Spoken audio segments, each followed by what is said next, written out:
combating corruption, and also fighting the rising cost of living, in addition to many other issues.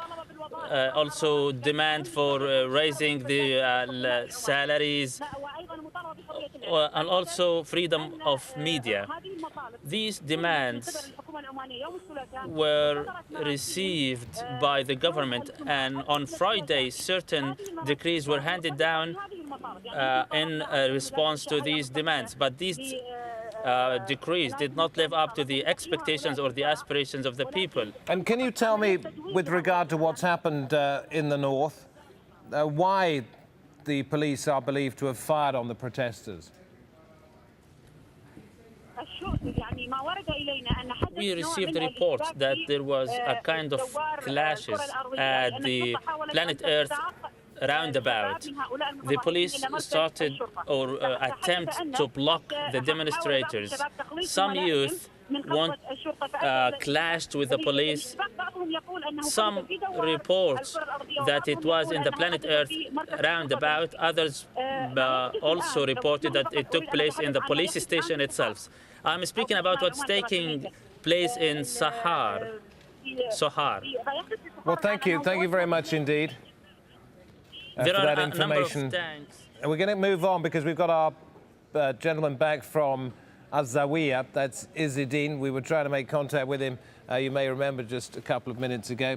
Didn't have much success. But let me just ask you, Izzeddin, good to have you on AlJazeera. Let me ask you if you are aware of the presence of government forces and the reports that tanks are near to the town.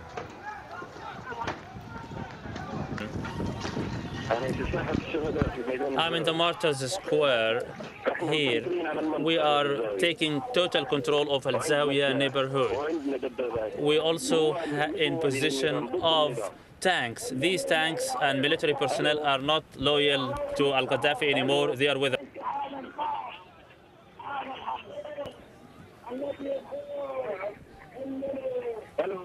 Yep, we're still listening to you, Mr. Izzeddin. It's the studio here in AlJazeera. You were saying that the tanks outside have been captured by anti-government forces. Is that correct?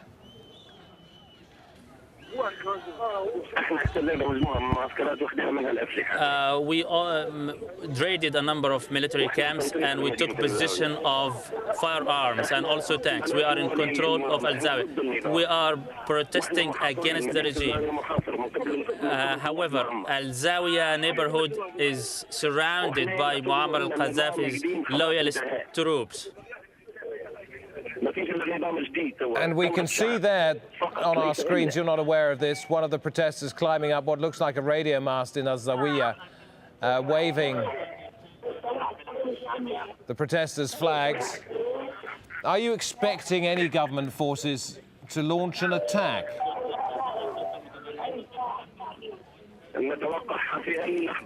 We are expecting this at any moment. We are exercising extreme caution to defend ourselves. We are forming groups, watch groups in rotation, guarding the whole neighborhood. We are expecting a raid any moment. Izzeddin, thank you very much indeed. Live from the place called Martyrs Square in AlJazeera. That's not too far from the Libyan capital, Tripoli, and in the west of the country. Expecting an attack, he said, by government forces pretty soon, but also saying that the protesters themselves had managed to capture some government tanks and firearms and were prepared to fight. So we're moving around for obvious reasons between different countries in the Middle East and North Africa. Now we're going to turn our attention to Yemen.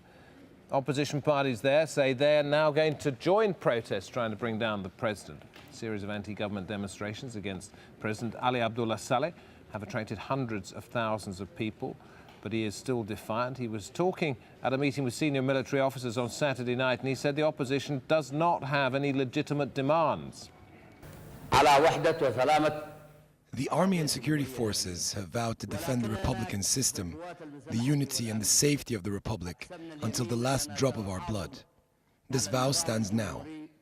There is an attempt to split the country into north and south. We see the flags of the secessionists raised in many cities in the south, on different occasions, and we see the flag of the Imam that portrays a sword and 5 stars, ready to be raised in northern provinces. There is a conspiracy against the security and safety of the nation. It is a big lie that there's a difference between us and the opposition. There are people riding the wave of change and have no idea which direction the nation is moving. It's just stubbornness and arrogance on their part. Had they had legitimate demands, we would have listened to them. I have offered a series of concessions. On that subject, Hakim Al-Masmari joins us, editor-in-chief of the Yemen Post. He's live in the Yemeni capital, Sana'a. Is it significant that the opposition parties have now said that they're prepared to join the protesters? The opposition, honestly, were late in their demands, and for them joining the protests right now, it's a now or never situation for them. President Saleh called them agents and claimed that they have no agenda. And what I'm trying to say is that if Saleh had an agenda, why is Yemen the poorest country in the Middle East? And why is Yemen facing wars every year? So any agenda could be better than Saleh's agenda in any situation. But the opposition right now is joining the protests because they fear that if they do not join them now, they would not have a chance in the near future to join them because this regime is expected to fall in the next week or so. It's extraordinary to me that there you are, editor of the Yemen Post, and I'm reading one of your articles, the one today, saying, "We advise the Saleh regime to learn from other mistakes before it's too late. History may repeat itself." You say the president's going to fall. There you are in a country where 6 months ago you possibly wouldn't have been able to say that. What's changed? Everything has changed. The world has changed. The Middle East has changed. The Tunisian revolution opened the doors for the people to arise and ask for demand that were not allowed to ask months ago. The idea that right now is that people feel that change is possible and that it's not in the hands of the presidents anymore.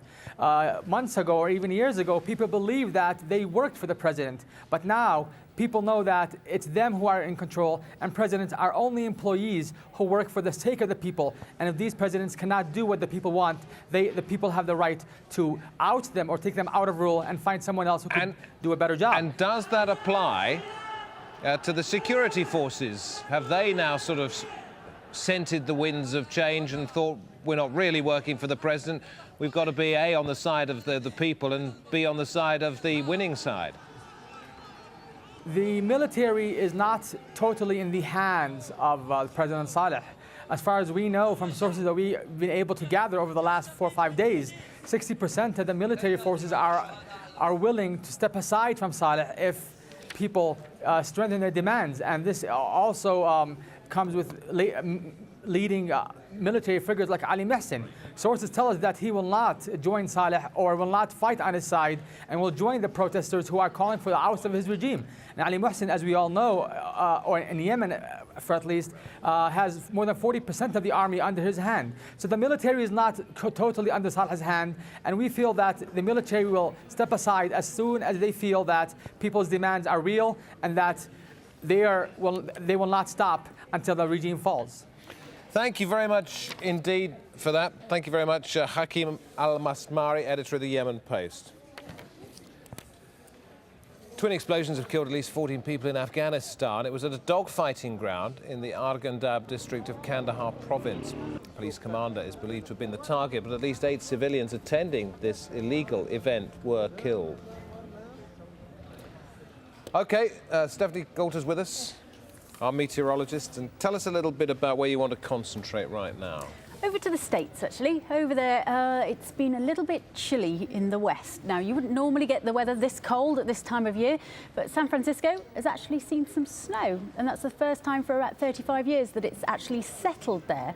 And the temperatures have got so low, they've actually got down to 2.8 degrees centigrade. That's 37 in Fahrenheit, and that's the joint lowest temperature they've ever seen.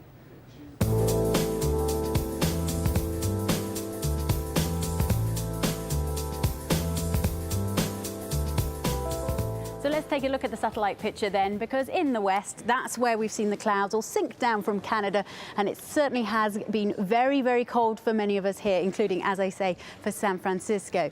Now here, it's still going to be pretty cool as we head through the next few days. The temperatures during the day getting to around 13 degrees, and still some wet weather not too far away. There's a chance that there may be a little bit of a wintry mix in with that. But head further east, and here we've also got rather an active area of wet weather that's likely to give us some torrential downpours, maybe some hail, and maybe the odd tornado as well. And here, well, it's very different temperature-wise. Atlanta there will get to around 24 degrees during the day, and that's 75 in Fahrenheit, so really quite warm. Now over towards Europe, and here the weather's all generally quite quiet, except for in the Mediterranean, where we've got this little area of low pressure that's still developing. Elsewhere, generally quite settled, but certainly not very warm at all. It looks like Moscow, as a top temperature, will get to around -12. For the UK, well, London will get to 5, and the temperatures here are slipping off once more, so that won't feel all that warm. For the Mediterranean, though, look at all of that wet and windy weather. It's also affecting us in the northern parts of Africa as well. Algeria and Tunisia, both wet and windy.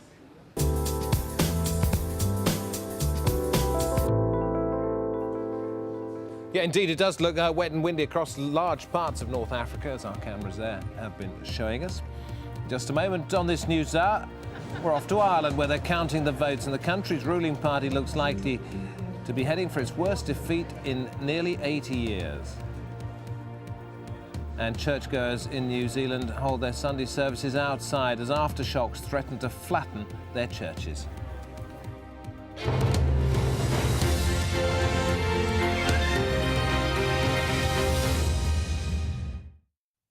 Afghanistan is faced with a huge challenge.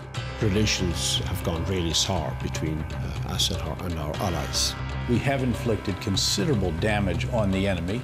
The people who make international headlines. Ultimately, the truth will out. They want to stop this publication of information that embarrasses them. Make time for Sir David Frost. Frost over the world. At this time on Al Jazeera. Al Jazeera focused on political turmoil. Security presence is very high. We focused on those fighting for their cause and those fighting for survival. He was shot with a gun. On the sharing of power and the taking of land. We focused on the deep seas and the dunes of the desert plains. Throughout Africa, we focus on news and documentaries that matter to you. Al Jazeera, television that truly inspires.